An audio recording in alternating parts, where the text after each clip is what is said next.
sur Koyaanisqatsi. Certainement, parmi vous, des gens connaissent Koyaanisqatsi.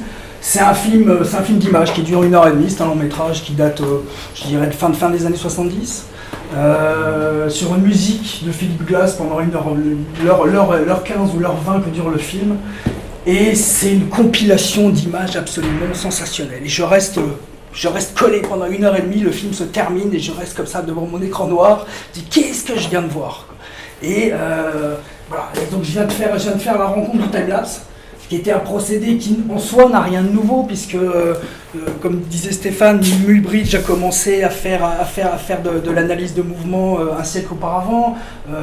Entre-temps, les scientifiques ont développé autour des bombes et de tout un tas de trucs pas très sympathiques, ont développé des caméras à haute vitesse, ont développé tout un tas de procédés qui finalement n'ont rien de nouveau, n'ont rien de révolutionnaire, mais d'un coup il y avait un côté esthétique, il y avait une recherche de la belle image, il y avait une démarche en tout cas qui n'avait plus grand chose de scientifique. Et voilà. Donc à partir de ce moment-là, je me dis, je veux faire ça. Je vais faire ça. On est début des années 90. Le matériel à l'époque, c'est des caméscopes bêta qui pèsent 15 ou 20 kg, des cassettes qui font au maximum une demi-heure, aucune fonctionnalité spécifique au timelapse. Donc la grosse problématique, c'est ok, c'est super beau, mais comment on fait ça quand on n'a pas accès à des caméras 35 ou 70 mm où on peut faire de l'image-image.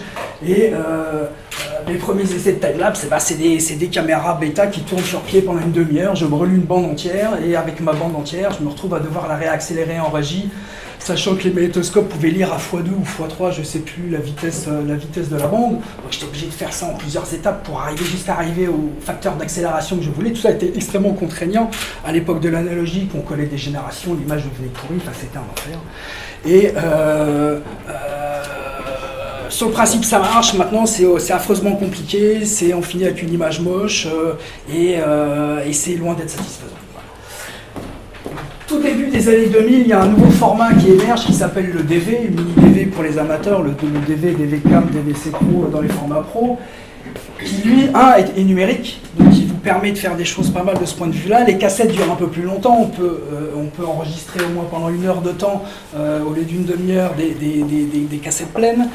Et il y a un autre énorme avantage au mini-DV, c'est que le mini-DV, il a une espèce de bus qui permet de se connecter directement à l'ordinateur. Il n'y a plus besoin de carte de digitalisation, c'est-à-dire qu'en gros, pour le commun des mortels, c'est la première fois qu'on peut rentrer à peu de frais une image vidéo dans un ordinateur, pour après en faire ce qu'on veut, avec déjà la souplesse de certains logiciels. Je me souviens avoir commencé avec After 3 à l'époque pour faire du time stretching et des choses comme ça. Ça marchait très très bien. Et autre avantage de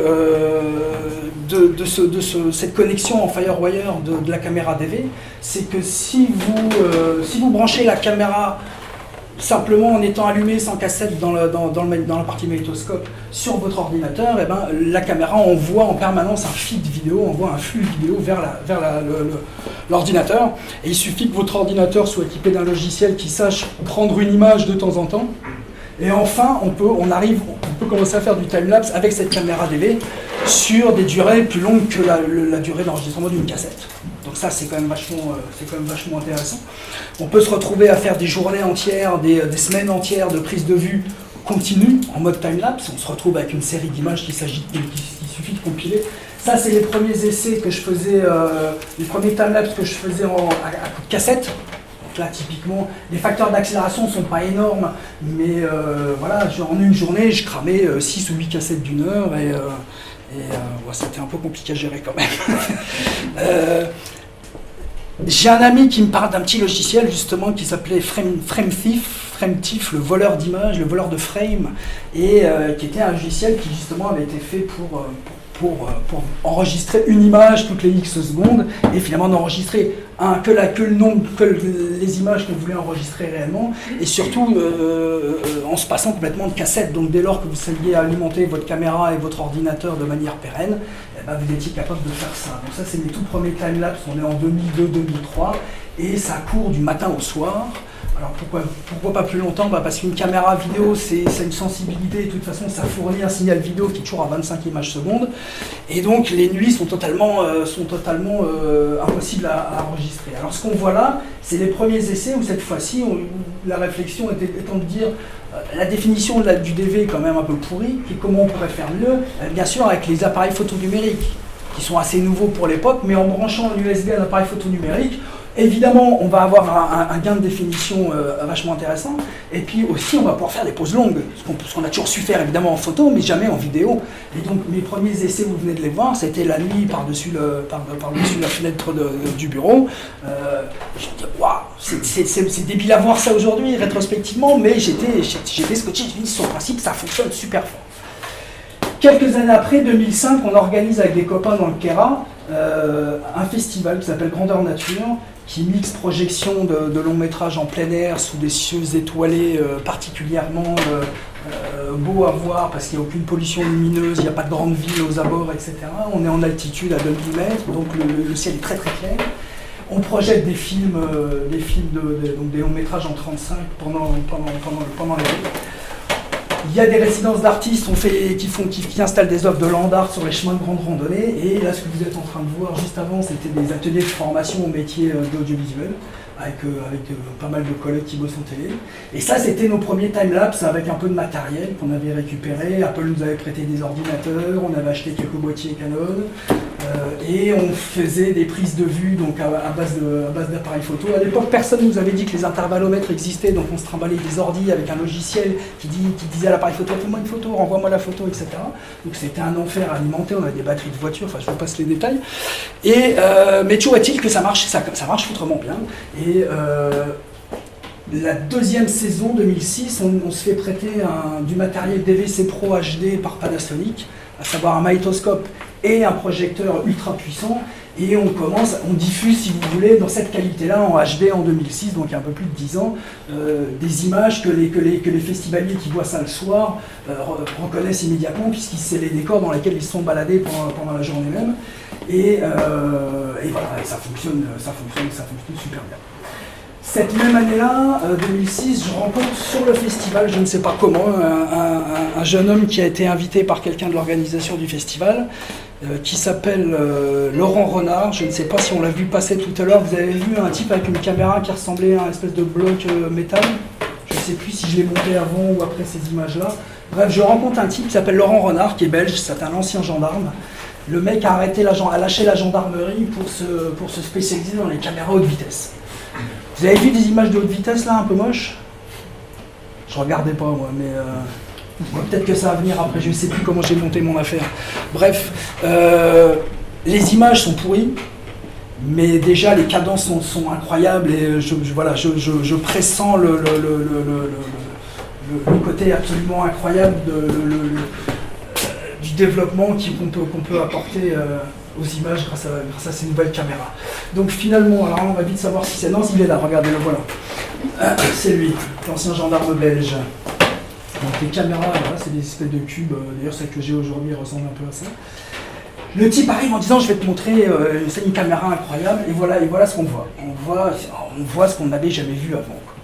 Et là, je me dis, ouais, effectivement, c'est incroyable. C'est moche, mais c'est incroyable. Il y a encore un peu de boulot sur la qualité des images, mais finalement, voilà. Donc, je me retrouve finalement dans une histoire de production de time-lapse qui devient assez vite un petit peu professionnelle, parce que je bosse en télé depuis quelques années. Je suis infographiste chez M6. J'ai développé un petit savoir-faire sur l'étalonnage, les corrections d'images, etc. Et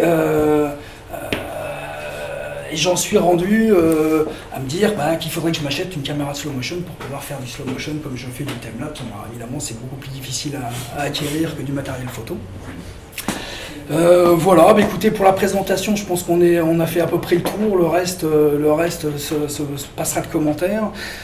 Et maintenant, je voudrais essayer de théoriser un petit peu sur revenir à la notion de temps. Et essayer de théoriser un petit peu ce que j'en ai déduit de ces multiples expériences. Et le premier point, c'est que Faut pas que je regarde parce que ça me hypnotise, c'est terrible. Je sais pas si vous avez à regarder, à écouter en même temps. Moi j'ai du mal à parler quand je regarde.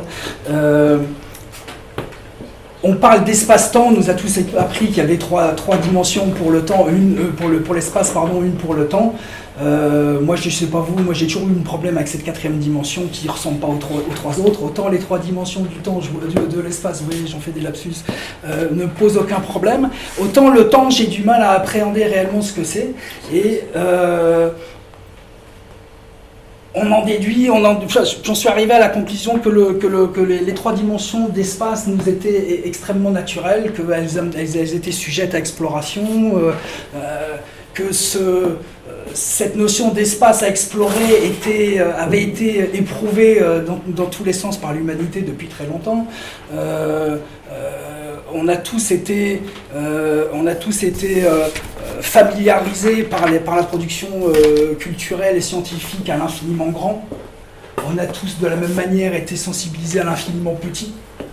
On a eu des inventions, des outils qui étaient faits pour voir l'infiniment grand, les télescopes, des outils qui ont été inventés pour voir l'infiniment petit, le microscope et puis ses variantes ultérieurement, mais enfin qu'on appelle toujours microscope. Et finalement, il y a une dimension qui a été complètement oubliée, c'était celle du temps. Alors la seule façon où culturellement, scientifiquement, on nous a parlé du temps, c'était les machines à remonter le temps, le voyage dans le temps, retour vers le futur, ce genre de choses, où finalement la seule conclusion qui s'impose, c'est que les voyages dans le temps, c'est pas près de nous arriver, on connaîtra certainement jamais ça. Pourtant, on peut considérer à de multiples égards que finalement ces techniques de prise de vue que sont le time-lapse et le slow motion sont finalement deux voyages dans le temps, qui partent dans des directions opposées, mais qui sont deux manières de consommer le temps de manière différente. Et là où c'est très intéressant, deux manières aussi d'éprouver notre réalité, d'appréhender la réalité avec un œil différent grâce à ces outils-là. Et voilà, par exemple, ça c'est un très bel exemple. Personne n'imagine que des bulles de savon, ça peut ressembler à ça quand on les filme à haute vitesse. Personne n'est capable de voir avec ses yeux directement ce genre de choses.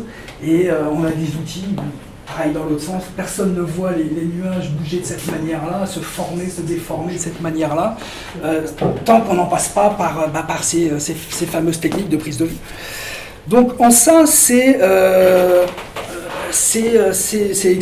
évidemment extrêmement intéressant. J'essaie de retrouver mes notes en même temps, vous m'excusez. Qu'est-ce que j'en étais là oui, alors voilà, donc moi j'en ai, à force de tourner, surtout en slow motion, j'ai essayé de tourner un peu tout et rien évidemment, surtout pas mal rien.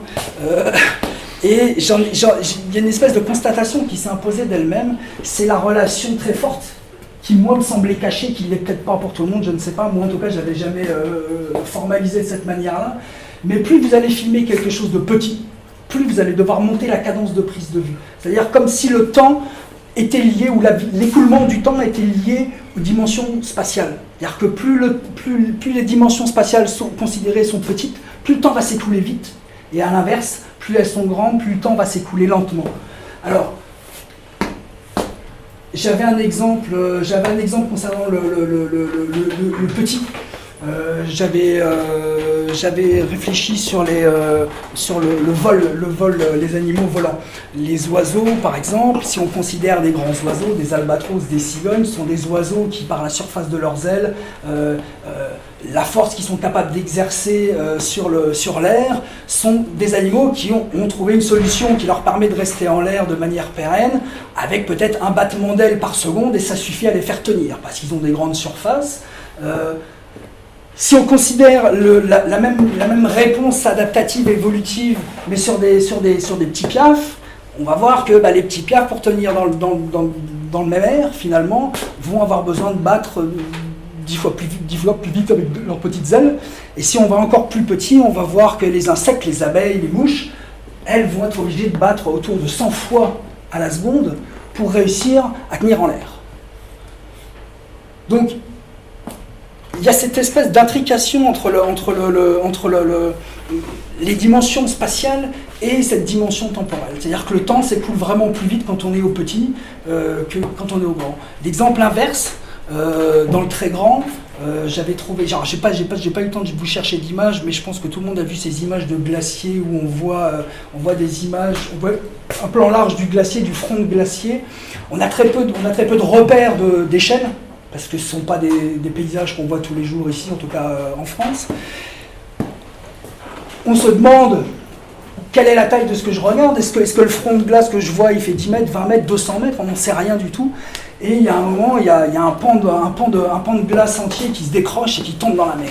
Et on a l'impression à ce moment-là d'assister à une scène tournée en slow motion, alors que c'est filmé. On sait très bien que ça a été filmé par un iPhone, par un truc qui fait pas, mais les iPhones font des ralentis maintenant, mais par un téléphone qui fait de la vidéo temps réel. Et on se dit, mais pourquoi est-ce que je vois cette scène au ralenti? L'impression qu'on a de la voir au ralenti vient justement de sa dimension, de ses dimensions.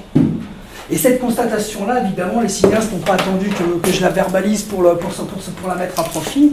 Et pour la meilleure manière de donner des dimensions bien supérieures à certaines scènes, je pense notamment aux maquettes de vaisseaux spatiaux dans Star Wars, ou Kubrick par exemple, pour 2001, faisait de l'overcranking sur ses caméras 70, pardon, et il tournait, je ne sais plus, à 2 fois, 3 fois, 10 fois la vitesse normale, pour qu'en relisant ces images à 24 images secondes, le ralenti lui donne cet effet-là. Donc il y a aussi une intrication assez intéressante entre l'effet produit par l'accéléré, l'effet induit par le ralenti.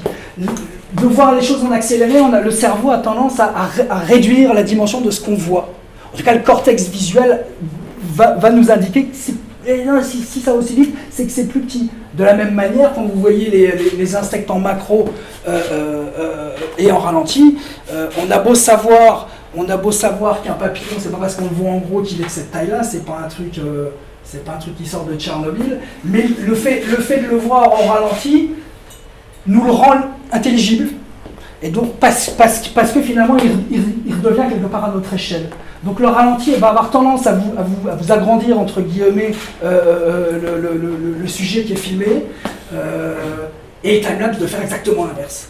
Alors ça, comme c'est des prises de vue très macro, il y a cet effet de profondeur de champ qui est typique du macro, et la profondeur de champ est aussi un indice visuel qui est assez intéressant, dans la mesure où il implique forcément, quand cette profondeur de champ est très faible, ça implique forcément qu'on est dans une image de type macro, et vous avez tous vu ces images de timelapse qui sont souvent prises d'un peu haut, dans les conditions de la macro, parce qu'en macro on a toujours un peu la vue du dessus, puisque nous on est beaucoup plus gros que les sujets qu'on est en train de filmer, qui sont plus souvent au sol, ou en tout cas plus bas que nous. Cette vue un peu en plongée, sur des plages, je sais pas, j'en ai fait quelques-unes, elles sont peut-être déjà passées, où le timelapse va avoir tendance naturelle à donner un côté miniature à la scène, mais où l'effet tilt shift, parce que c'est de ça dont je veux vous parler, qui est rajouté soit avec des lentilles spéciales à décentrement, soit en post-prod avec des flous progressifs sur l'image, ça va encore accroître cet effet miniature.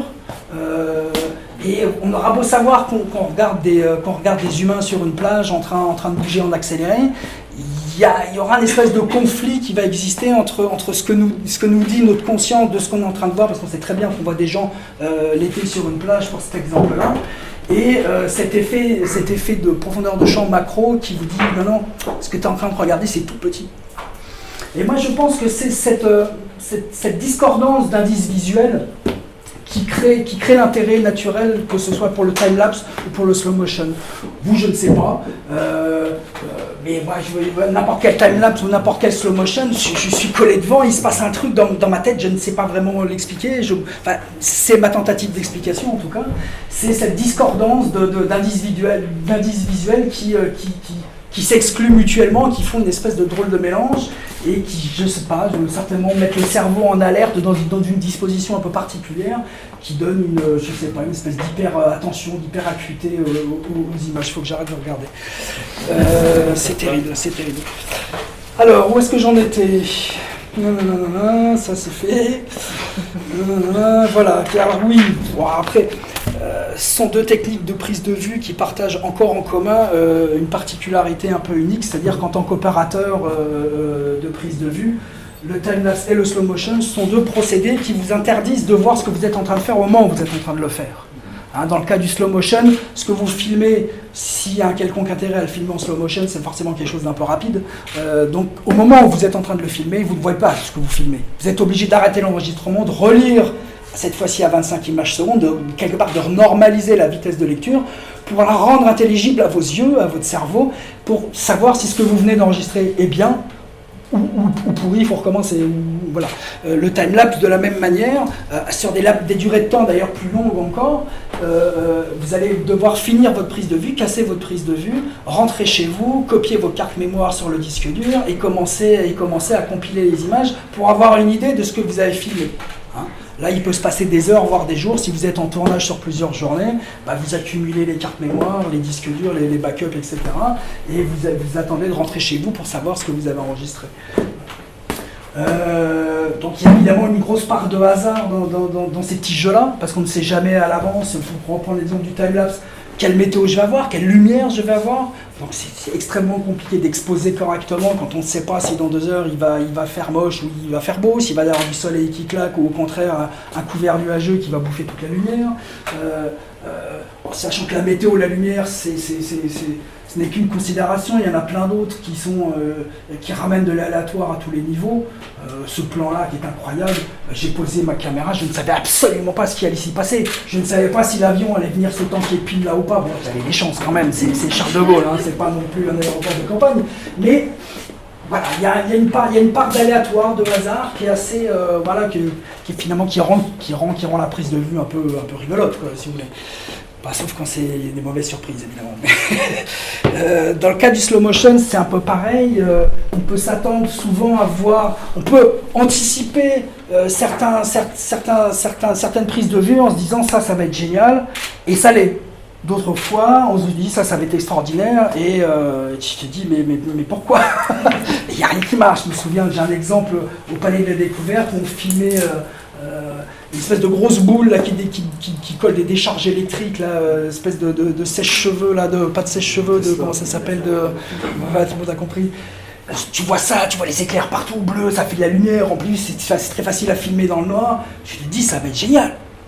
Mais en fait c'est une catastrophe intégrale. Tu as une centaine d'images de noir, et tu vois un éclair sur une image, c'est-à-dire que l'image d'avant elle est noire, l'image d'après elle est noire, et tu ne vois jamais qu'un éclair à la fin. Donc c'est un éclair sur une image, 100 images de noir, un éclair sur une autre image, tu dis ok, l'index dégage. Il y a des coups ça marche pas, il y a des coups, par exemple ça sur les avions, j'y étais allé pour filmer les volumes de fumée des trains d'atterrissage, j'avais pas du tout anticipé ça, mais au final ce qui se révèle vraiment intéressant, c'est ces effets de vagues de chaleur là, qui perturbent complètement les valeurs de transparence, de réfraction, de je ne sais quoi de l'air, et qui fournit un rendu que certainement aucun plugin ne serait capable de produire de manière aussi analogique. Voilà, est-ce que j'ai encore d'autres choses à vous raconter? J'ai l'impression que j'ai été un peu vite, mais...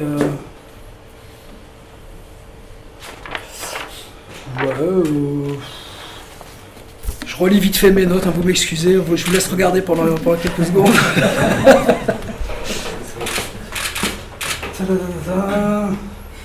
Non, j'ai été vachement vite en fait, j'ai dû zapper un truc ou deux. Mais, on peut revenir peut-être brièvement sur la notion de perception. Donc on a vu que le temps était finalement lié aux dimensions spatiales, et je pense par extrapolation que vous avez vu des images d'une baston scorpion araignée qui est passée? Non, pas encore. Merde, je voulais vendre trop tôt. Bon, vous allez voir, vous imaginez aisément une araignée, un scorpion mis dans une situation où ils sont obligés de se battre parce qu'ils ont pas d'autre solution. C'est un peu monté comme tournage, évidemment. Les images ont été tournées à 1000 images secondes, donc rejoué à 25, vous avez un ralentissement d'un facteur 40, donc c'est pas rien. Vous avez l'impression de voir un animal combattre un autre animal en vitesse normale, je dirais, en temps réel. Évidemment, encore une fois, c'est des animaux tout petits, donc ils ont tendance à aller à vivre un temps qui s'écoule de manière beaucoup plus rapide. Mais ce que je veux dire par là, c'est que ralenti 40 fois, on a beau savoir c'est du slow motion, on l'oublie immédiatement et on regarde une scène avec deux animaux en train de se battre à la vie et à la mort, l'un contre l'autre. de manière pas très égale d'ailleurs, c'est un peu salaud pour l'araignée, le temps s'écoule vraiment beaucoup plus vite pour les insectes, pour les animaux tout petits, que pour les choses beaucoup plus grandes. Donc, à se dire que les araignées et les insectes sont capables de vivre beaucoup plus vite, beaucoup plus de choses dans un temps donné, j'en viens à me dire que notre propre perception du temps, elle est là aussi foncièrement liée à notre physiologie et à notre échelle finalement. Parce que si on était tout petit, on serait certainement capable des mêmes prouesses que les insectes. Et on serait capable, dans l'espace d'une seconde, d'attaquer 15 fois, de gérer 15 fois le contre de l'animal en face, etc. Ce qui se passe d'ailleurs quand on regarde les images de combat d'insectes. Et on serait beaucoup plus gros, on vivrait le temps différemment. On serait beaucoup plus petit, on vivrait le temps différemment. Donc, en conclusion, le temps est réellement, je pense, lié à notre constitution, à l'échelle à laquelle on vit finalement. Et notre cerveau, qui est une beauté d'adaptation,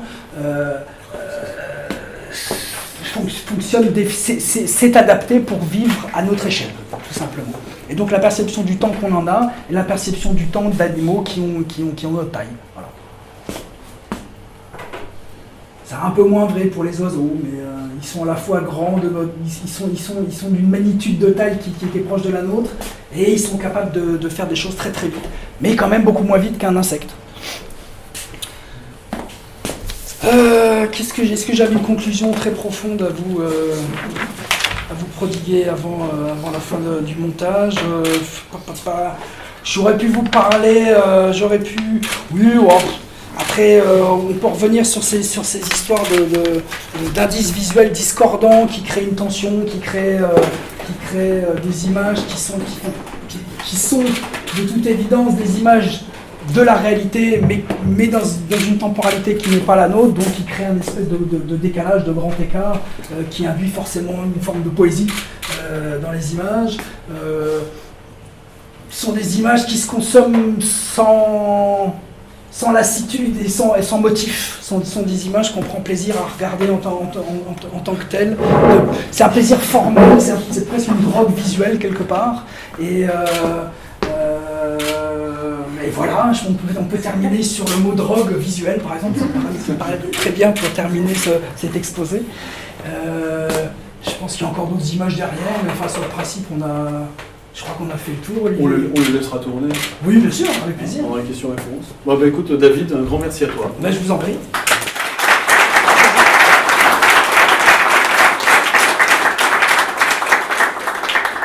Sur fond de drogue et d'insectes, je prends quelques questions pour David.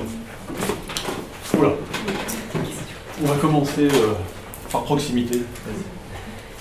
Alors ça, c'est juste pour le... Alors, on est toujours en live, donc il n'y aura pas de retour. C'est juste pour que les gens qui sont là l'entendent. Hein. Est-ce que j'ai le droit de poser deux questions? Oui, allez. Ça en fait déjà une. Ouais, et puis je continue plus ça. La première, c'est est-ce que tu pourrais malgré tout donner une définition du timelapse et du slow motion, en sachant que ça peut être une définition complètement subjective étant donné tout ce que tu nous as raconté. Et la deuxième question, je la refais de en même temps, tant qu'à faire, c'est est-ce que tu as déjà pensé ou est-ce que tu penses aussi au travail du son que tu mets sur des images ou est-ce que c'est des images qui ont vocation à te regarder telles quelles? Enfin voilà, comment t'envisages le son avec ça? Alors, pour les définitions, ça va être extrêmement terre-à-terre et ça va être une définition très technique. Le time-lapse, c'est, si on décortique le mot anglais time-lapse qui est constitué de time et de lapse, c'est un laps de temps qui s'est introduit pendant la prise de vue et qui la rend discontinue. Donc c'est une prise de vue discontinue qui a vocation, sous-entendu, à présenter le réel de façon accélérée. Et le slow motion porte bien son nom aussi, c'est le mouvement ralenti. Donc là, le procédé est strictement l'inverse. Au lieu de prendre moins d'images dans la réalité au moment de la prise de vue qu'on en joue pendant la restitution, la diffusion, le slow motion fait l'inverse, à savoir il va prendre un grand nombre d'images à la prise de vue pour en rejouer beaucoup moins ultérieurement. C'est-à-dire que le time-lapse, comme le slow motion, bien que ce soit des outils fondamentalement différents en termes de matériel impliqué, sont des procédés de prise de vue qui sont destinés à revenir toujours à une cadence qui est celle de notre perception, autour de 25 images secondes. Alors 25, c'est la définition, c'est la cadence type de la vidéo en Europe. Aux États-Unis, au Japon, ils sont à 30. Le cinéma, historiquement, à 24. 24, 25, 30, ça change vraiment pas énormément de choses. Disons que c'est la cadence à laquelle on est habitué à voir des images. Plus, ça ne sert pas à grand-chose. Moins, ça donne un aspect un peu saccadé qu'on n'aime pas forcément, enfin, qui donne un petit côté un peu désuet, qui nous rappelle les débuts du cinéma en 18 images secondes, mais voilà, sur les définitions, elles sont aussi simples que ça. Et la question du son, c'est à partir du moment où on rejoue ces images à une cadence nominale, ça devient des images qui se montent en musique, en son, exactement de la même manière que des images temps réel. Je ne diffuse jamais d'images sans son. Là, je le fais exceptionnellement parce que je savais que j'allais parler dessus, mais toutes les images que je peux publier à droite ou à gauche, elles ont toujours une bande-son, en général une musique, et le son, à cet égard, évidemment, donne une dimension supplémentaire. On aurait pu en parler de manière plus complète ici, ça a été évoqué avec Olivier, avec Stéphane, mais j'ai décliné la proposition dans la mesure où le son a un rôle qui est prépondérant dans la manière de consommer l'image qui y est liée, mais c'est vrai quel que soit le type de prise de vue, finalement, c'est pas spécifique au time-lapse ou au slow-motion, c'est des considérations très générales qui sont valables évidemment pour le temps réel aussi, et donc dans cette mesure-là, il n'y a pas vraiment de réponse spécifique en tout cas à cette question. Mais encore une fois, le son, la musique, les choix qu'on fait à la prise de vue, qu'on fait au montage, d'adjonction d'images, de son, et reste prépondérant, évidemment aussi sur ce genre d'image. Je vais orienter le micro comme ça. Je vais faire office de perche. Ok. Ouais, c'était une question par rapport à donc la perception là, du temps et des dimensions. Ouais. Donc si on prend votre raisonnement inverse, si on imagine qu'on voit les choses plus rapidement, on s'imaginerait plus petit par rapport à l'environnement qu'on regarde? Oui. Okay. C'est ça, il y a un effet maquette du time-lapse, non? T'as pas cette impression-là? Ah non, mais c'est... Si, c'est ce que je disais. En gros, si on imagine que quelqu'un a des lunettes VR et qu'il a des images de vie en accéléré, il va se sentir du coup plus petit par rapport à son environnement. Non, c'est pas lui qui se sent plus petit, il a l'impression que ce qu'il regarde est plus petit qu'en réalité. D'accord, ok. C'est... je crois pas qu'on s'imagine plus petit ou plus grand selon la vitesse de ce qu'on est en train de regarder, mais par contre la manière dont le cerveau, le cortex visuel va interpréter l'image qu'on lui soumet, la vitesse va, encore une fois, on en revient à cette histoire d'intrication entre le temps et la manière dont le temps s'écoule et les dimensions. On le sait, notre cerveau le sait, il le sait malgré nous, je dirais ou en deçà de notre conscience, et parce qu'il le sait sans même qu'on en soit conscient, c'est l'interprétation que tous les cerveaux formés à la même école, je dirais, avec la même culture visuelle, va avoir. L'effet tilt shift, vous voyez de quoi je parle, cet effet qui donne des flous très rapides à mesure qu'on quitte la mise au point par devant ou par derrière. Ce tilt shift va forcément induire une interprétation de l'image de type macro alors qu'on est en train de regarder une scène qui fait plusieurs centaines de mètres ou voire plusieurs kilomètres. Et là on se dit, mais on a beau savoir, la conscience va lutter contre les informations que lui délivre le cortex visuel, et il va y avoir une espèce d'opposition, de guerre à l'intérieur du cerveau, quoi. Et oui, définitivement, le time-lapse donne un petit côté un peu joué, un peu maquette, un peu modèle réduit, quoi. Ça répond à la question ? Ouais. Quand vous travaillez, j'ai l'impression que vous laissez souvent submerger par la technique. Est-ce que vous travaillez en amont aussi? Est-ce que vous faites des storyboards, etc. Ou est-ce que vous filmez et puis vous regardez ce qui se passe? Absolument pas. Non, je fais des storyboards si j'ai un film de commande, entre guillemets, ou si moi-même j'ai écrit quelque chose, mais je suis beaucoup trop fainéant pour faire ça. Je suis opérateur de prise de vue et je réagis à l'affect, entre guillemets. Je cherche tous les bons filons qui n'ont pas encore été explorés, je cherche à faire de l'image. Et une fois que j'ai plein d'images, je suis là en me disant qu'est-ce que je pourrais bien en foutre. Mais d'ailleurs, si vous avez des idées, elles sont les bienvenues. Mais ouais, typiquement, ça c'est le genre de truc, on se dit, oh, on va faire ça, ça va être délire. Oui, c'est délire, mais ça ne sert à rien.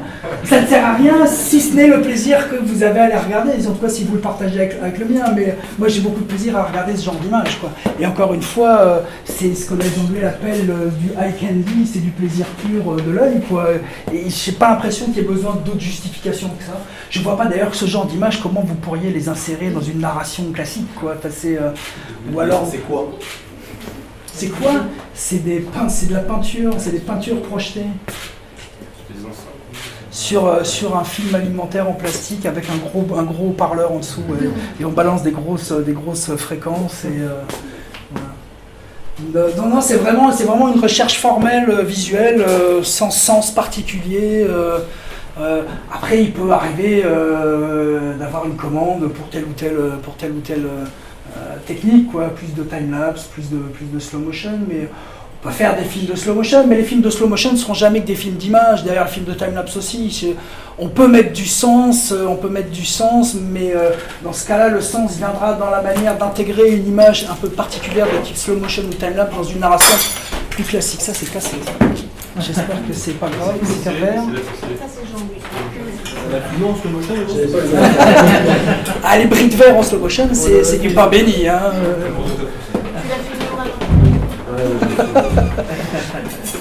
Justement, à propos de son, je suis un peu en attente sur la question du son de Mademoiselle. Vous avez parlé uniquement de son comme illustration de l'image. Je crois que c'était la question, mais effectivement, j'aurais pu parler de la prise de son. C'est ça. Déjà, il y a des technologies, mais je ne vais pas brusquer Mademoiselle en parlant de technologie.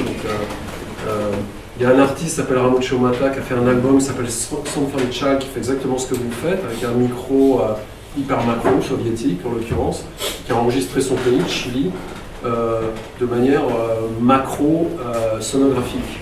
Et donc on ne reconnaît pas forcément, on connaît le rythme d'une rivière, mais comme vos images, il y a une distance entre ce qu'on entend et ce qu'on comprend. Et je me demandais, est-ce que vous avez fait des essais entre ce type de son, l'autotune, changement de fréquence, changement de vitesse, etc.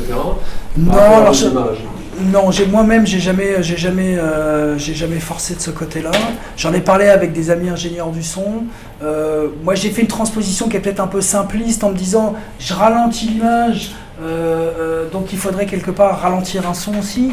Mais alors, il y a le problème des transpositions de fréquences qui se posent, qui n'est pas évident à résoudre. On se retrouve dans des problématiques déjà de format. En tout cas, si on pas dans le cas de votre exemple de son macro, je ne connais pas le principe du son macro. C'est juste, vous avez des caméras à vitesse 1000.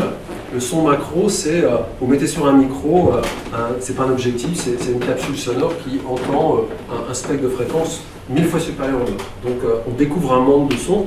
C'est le fameux travail de Tesla pour espionner Staline, c'est vraiment les hypersonorités. Mais dans la musique, les travaux de l'IRCAM que on connaît bien dans le design, vous dites il y a 3 dimensions dans l'espace, il y a une dimension dans le temps. La musique, on est quasiment cubique, c'est-à-dire qu'on peut décorréler la vitesse et la fréquence de manière totalement indépendante. C'est-à-dire qu'on peut accélérer, ça reste audible en termes de fréquence, on peut ralentir, ça reste audible, on peut changer la fréquence, c'est inaudible sans changer la vitesse, c'est-à-dire qu'on fait grosso modo ce qu'on veut, contrairement à l'image. Et quand je vois ce type d'image... C'est assez récent, on est d'accord, parce que... ça a 10 ans maximum, parce que je me souviens... La musique, c'est un peu l'art primaire dans les technologies, donc c'est plutôt les années 70-80. C'est très.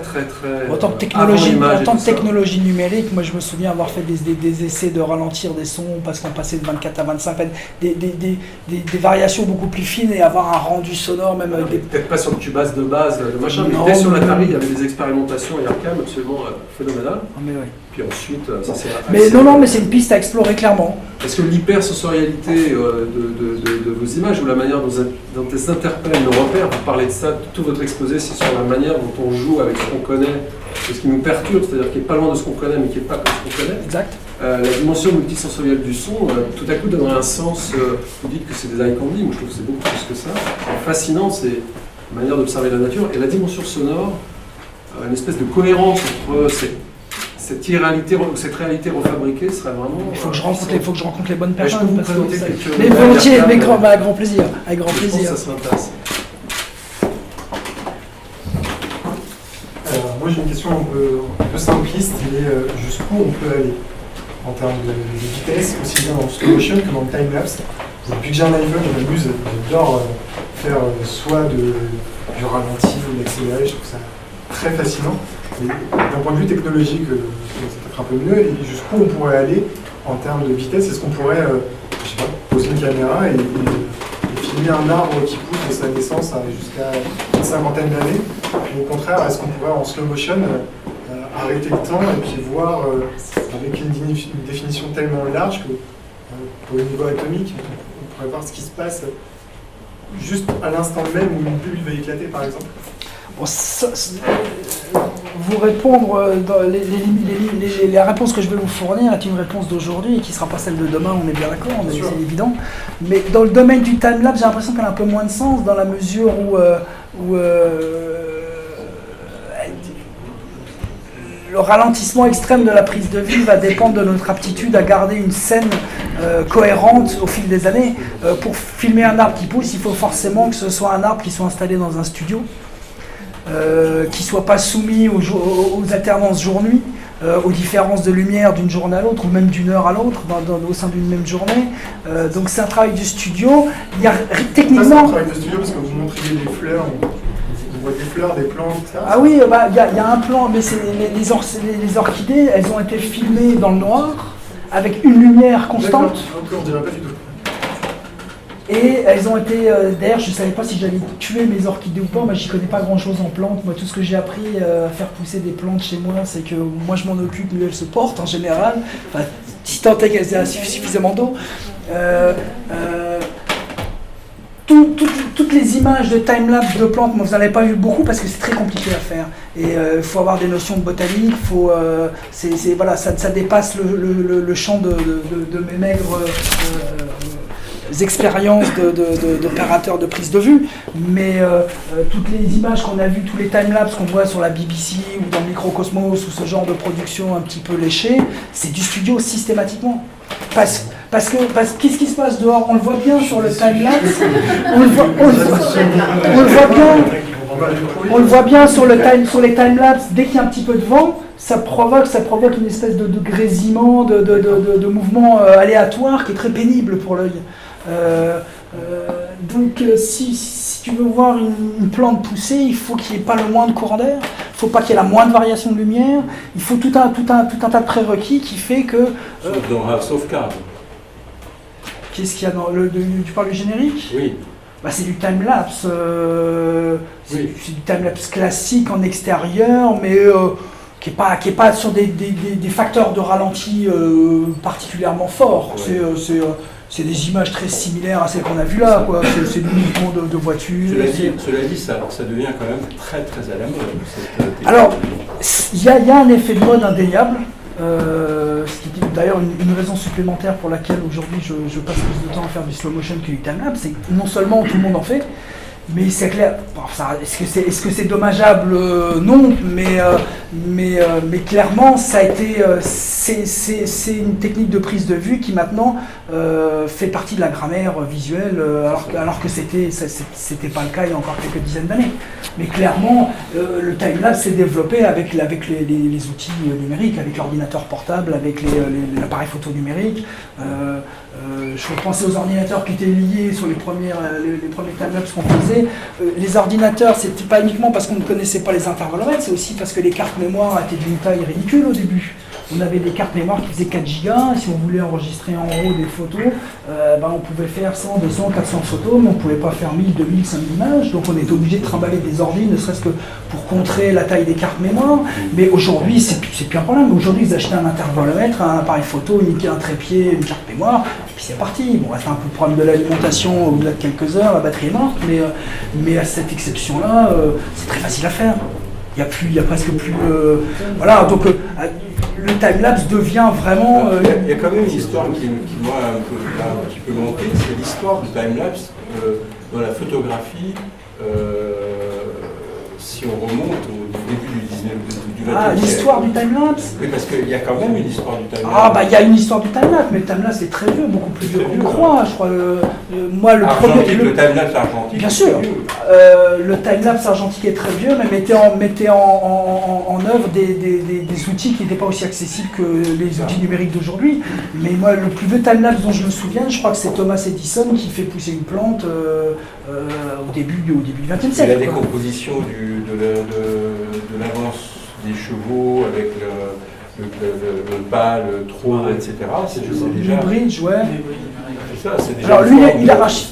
Peut-être pas de timelapse, moi j'aurais pu se placer ça sur le domaine du slow motion, parce que le fait d'utiliser des appareils différents, c'était presque du bullet time avant l'heure. Le bullet time, c'est cet effet où le ralenti, c'est une forme de ralenti extrême, ça, parce que j'ai répondu que la moitié de votre question, j'ai pas oublié. Le bullet time, c'est un procédé où on va utiliser un appareil différent pour chaque image successive.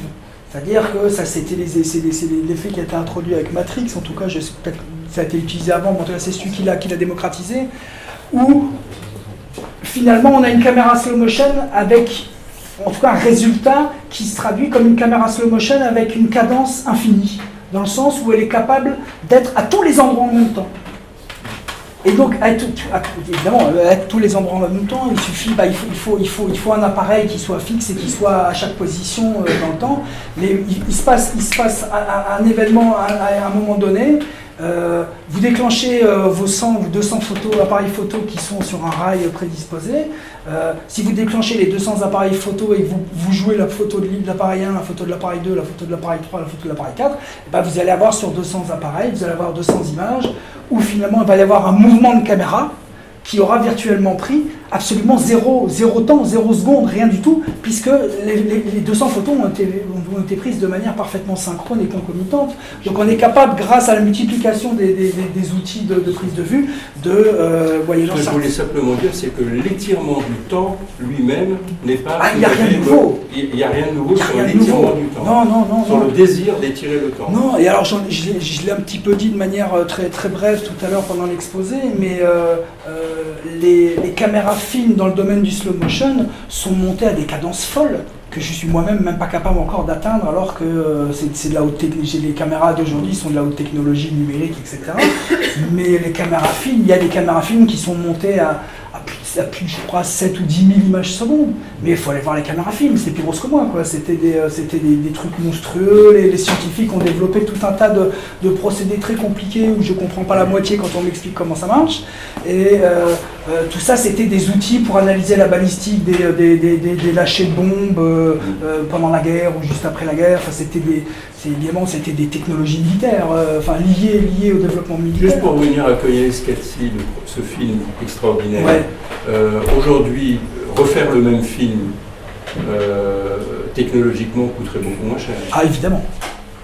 Évidemment.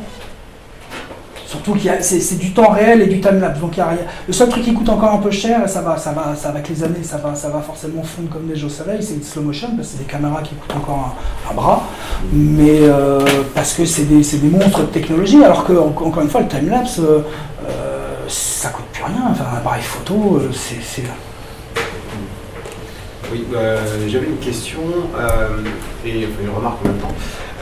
Tu disais tout à l'heure que les images ne servaient pas forcément à grand chose, juste du plaisir des yeux. Ouais. Mais au final, est-ce que ce ne serait pas une bonne interprétation pour les sentiments qui, par définition, sont propres à chacun et qui, du coup, Tu veux dire d'intégrer ça comme l'illustration de sentiments dans une narration plus classique? Et y a-t-il eu des expériences de fait avec des réactions que peuvent provoquer ou susciter chez les gens ce genre d'image en slow motion, mais vraiment celle qui était le plus abstraite avec la peinture, avec choses comme ça? Oui, certainement, ça pourrait. Moi, j'ai pas d'expérience comme ça de... Ça pourrait être utile, pas juste du plaisir des yeux. Mais oui, après, il faut on sait tous bien ici que les images ont le sens qu'on veut bien leur donner en les intégrant d'une manière ou d'une autre, mais pourquoi pas. J'ai pas répondu à l'autre moitié de la question concernant le slow motion. J'ai vu moi des images, là encore, j'ai pas tout compris des explications techniques, mais au MIT, il y a 1 an, 2 ans, 3 ans maintenant, ils ont montré un procédé de prise de vue où on voit un burst de photons traverser une bouteille en plastique contenant de l'eau et on voit réellement les photons se déplacer. On est de l'ordre du milliard d'images à la seconde. Je sais pas trop, je vais pas dire des conneries, mais moi-même, je comprends pas comment ça marche. Mais il y a des images, c'est incroyable. Virtuellement, je pense qu'on sera capable de disséquer un photon dans pas longtemps, oui, en admettant que ce soit pas déjà le cas. Merci. J'ai une question, du coup, on voit que la démarche, c'est de venir titiller les limites du système visuel du cerveau, c'est-à-dire la perception rétinienne ou la capacité à animer un mouvement très lent. On sait que techniquement aujourd'hui, tout ce qui est développement de caméra, ça se base sur la sensibilité pour nous permettre de voir dans le noir. Ouais. Est-ce qu'on a déjà testé des choses pour voir dans le spectre, c'est-à-dire infrarouge, ultraviolet? Et l'autre question, si pas ça, quel est votre prochain défi à vous? Alors ça, c'est une question, je ne te remercie pas de l'avoir posée, parce qu'on me l'a déjà posée. Les transpositions de spectre, à mon échelle, je ne vois pas trop comment je pourrais m'en servir. Je sais que c'est des techniques, des procédés qui existent depuis longtemps en astronomie. Je sais que toutes les belles photos de Hubble, de nébuleuses, de choses comme ça qu'on a tous vues sont des images transposées, c'est-à-dire qu'on ne prend pas dans le spectre du visible des photos telles qu'on pourrait l'imaginer en regardant l'image résultante, mais ce sont des images qui sont prises, je ne sais pas, je ne vais pas dire de conneries, dans les rayons X, en tout cas dans des bandes de fréquences qui ne sont pas celles que nos yeux nous permettent de voir, et que c'est grâce à une transposition vers le spectre du visible qu'on arrive à obtenir ces clichés-là. Sur Terre, il faudrait des notions physiques que j'ai peut-être pas, ou il faudrait que je rencontre un physicien ou un astronome qui pourrait m'éclairer. Mais là aussi, comme pour le son, il y a certainement matière à expérimenter des choses nouvelles, tout à fait. Et l'autre moitié de la question, si je m'en souviens. Le futur. Le futur. Parce que tu as déjà expérimenté une nouvelle voie. Dont tu n'as pas parlé. Le relief. Le relief. Le relief. Alors j'ai fait un peu de slow motion en relief, en stéréoscopie, donc avec 2 caméras, œil gauche, œil droit, et beaucoup plus de time-lapse, parce que là aussi c'est beaucoup plus facile d'avoir 2 appareils photo que 2 caméras slow motion. Déjà une c'est pas facile, alors 2 je vous laisse voir. Le relief, pour ce genre d'image, pour ce genre de démarche, que ce soit le time-lapse ou le slow motion, vous l'avez peut-être pas formalisé comme ça, mais ce sont souvent des plans fixes. De temps en temps, sur un time-lapse, il y a un peu de motorisation qui permet de faire un petit travelling, de faire un petit panoramique, ce genre de choses. Mais c'est essentiellement des plans fixes, et des plans fixes qui ont vocation à durer dans le temps. Ce sont des plans fixes qu'on prend le temps de savourer.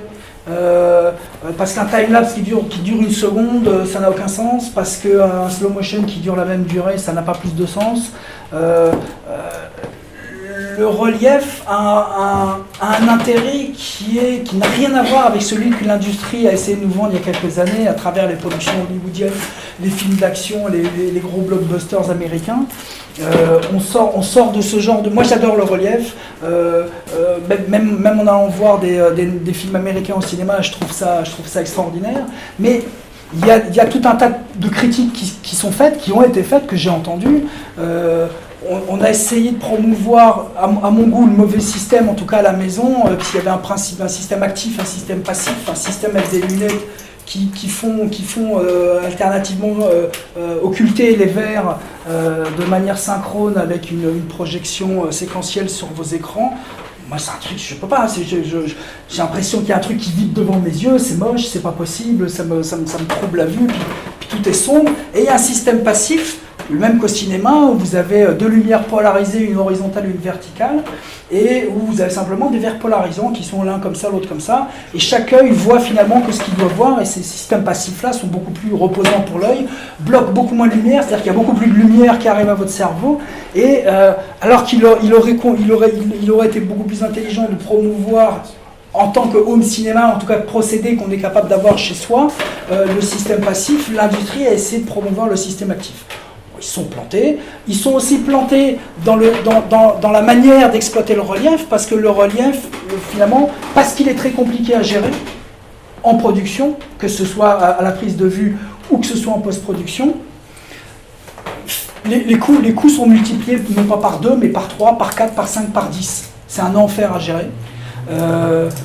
Il y a des problématiques qui n'ont toujours pas été vraiment résolues en matière de prise de vue. Et finalement, pourquoi est-ce que c'est les gros blockbusters qui ont hérité des tentatives de filmement en relief? Parce que ce sont les seuls qui ont des budgets qui le permettent, tout simplement.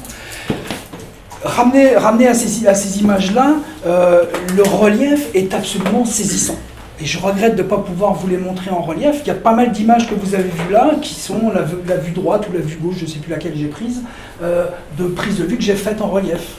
Le relief apporte, mais définitivement, une compréhension, une lisibilité, une intelligibilité largement sous-estimée en matière de lecture d'une image. Et c'est vrai que... D'une manière générale, c'est vrai que dès que c'est des plans qui sont assez longs, où on a le temps de fureter dans l'image, de regarder devant, de regarder derrière, de regarder à droite, de regarder à gauche, et une espèce d'évidence qui s'impose d'elle-même quand on regarde de l'image relief, où on se dit mais tout est 10 fois plus clair. C'est-à-dire qu'avec 2 ou 3 pixels d'information dans un coin, on est capable de comprendre ce qui se passe, alors que si on le voyait en 2D avec peut-être 4 fois plus de pixels, on n'en aurait pas une compréhension aussi intime. On a un cerveau qui est définitivement fait pour voir en relief, à l'exception des gens qui ont des problèmes de vue, quoi, qui vivent sur un œil depuis un moment, mais je vous assure que une image... quelque part, pour moi, le relief, il est de la même évidence que la couleur, si vous voulez. Donc ça, on y viendra un jour ou l'autre, où on aura réussi à résoudre les problèmes de complexité de prise de vue, parce que complexité dans le sens où aujourd'hui il faut 2 caméras, et 2 caméras, même quand c'est 2 modèles qui ont été achetés en même temps, elles ne vont pas se comporter de la même manière. Il y a un capteur qui va se mettre à bruiter plus que l'autre, avec les mêmes réglages, la colorimétrie ne sera pas la même. Alors on avance très vite, il y a des logiciels qui gèrent ça admirablement bien, qui font des corrections colorimétriques automatiques d'une image par rapport à l'autre image. Il y a tout un tas de plugins d'intelligence artificielle, d'algorithmes qui se développent et qui simplifient la tâche de la post-production. Mais il n'empêche qu'aujourd'hui, pour placer 2 caméras optiquement au même endroit, on est toujours obligé de se taper des espèces de miroirs à 45 avec une caméra derrière, une caméra en dessous ou au-dessus, avec des filtres dépolarisants, avec un truc qui est semi-transparent, semi-réfléchissant. On récupère une image qui est... c'est un bordel. C'est un bordel. Le timelapse est beaucoup plus simple, parce que le timelapse, comme on a tendance à filmer des grands espaces, on est rarement en train de faire un timelapse dans son salon en filmant à 2 mètres, c'est ça que je veux dire. Donc on est rarement emmerdé par le fait de ne pas pouvoir coller les objectifs plus proches l'un de l'autre. Par contre, à l'inverse, au contraire, on peut écarter énormément, faire de l'hyperstéréoscopie, ça c'est vachement intéressant, et redonner à voir du relief là où on n'a pas l'habitude d'en voir. Je sais pas, il y avait peut-être un plan large pris en haut d'un pont, on voyait des bateaux tankés en Bretagne là avec un peu de... Voilà. Ça typiquement c'est des plans que j'ai shootés en relief. Les deux appareils étaient à 10 mètres l'un de l'autre sur certaines prises de vue. Et je redonnais du relief dans les nuages. C'est-à-dire que le plafond nuageux qu'on voyait défiler au-dessus, avec nos yeux, c'est rare qu'on voit du relief. C'est-à-dire que finalement, quand on regarde les nuages avec un œil ou avec les deux, il n'y a pas vraiment de différence d'information, parce que l'écart, le rapport entre la distance au nuage et l'écart des 2 yeux, l'écartement, les quelques centimètres qui séparent l'œil gauche de l'œil droit, font qu'on perd toute information de relief. Alors qu'en écartant les appareils photo à la prise de vue, ou les caméras, ça pourrait être des caméras standards, en faisant de l'hyperstéréoscopie, c'est un peu comme si on se mettait des espèces de périscopes latéraux sur les yeux et qu'on était capable de voir du relief là où on n'en voit jamais. Je sais qu'il y a eu des essais qui ont été faits, j'ai jamais vu les images, mais je sais qu'il y a des tarés qui sont montés dans le nord pour faire des timelapses d'aurore boréale, où les types étaient à 50 bornes de distance l'un de l'autre et ils se parlaient au téléphone pour essayer de synchroniser les cadrages et les moments de prise de vue et les cadences, etc., pour faire de l'hyperstéréoscopie sur des aurores boréales. Alors pourquoi aussi loin l'un de l'autre? Parce que les aurores ont lieu entre 40 et 600 km d'altitude. Donc quelque part, il faut adapter l'écart à la taille de ce que tu veux filmer en stéréo. Mais pour en revenir au procédé en lui-même, c'est vraiment quelque chose d'extraordinaire. Moi, je me dis que peut-être aujourd'hui, avec la nouveauté en ce moment, c'est le VR, c'est la virtual reality, c'est les casques qu'on met sur les yeux. Maintenant qu'on a facilement un écran à gauche, un écran à droite, qu'on n'est pas obligé de mettre des lunettes qui vont discriminer deux images qui ont été mélangées sur un écran de projection, peut-être que techniquement, ça va être plus simple d'amener le relief sur le VR. En tout cas, c'est un ajout au VR qui va être très simple à réaliser. Donc peut-être que le VR va être un vecteur qui va permettre au relief de revenir. Donc peut-être que c'est une des pistes à explorer pour le futur. Peter.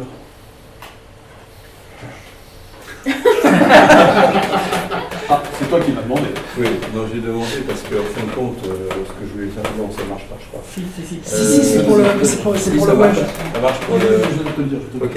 Donc, non, c'est juste pour une sorte de réflexion, de conclusion, c'est de dire que finalement, la technologie a toujours été en amont de la création artistique et qu'on assiste là, effectivement, aux outils et à une démarche technologique qui nous amène vers une création artistique.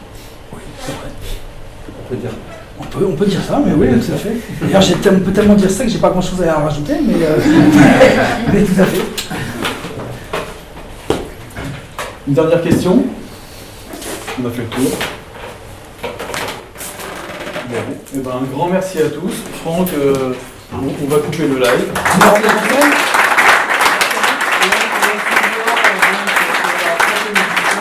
Malheureusement, pour ceux qui sont en live, ne pourront pas en profiter, mais tout est prêt en bas. Donc apparemment, c'est pizza, vin, bière, saucisson, etc. Donc, ce n'est plus à cet étage-là, c'est au rez-de-chaussée pour la suite.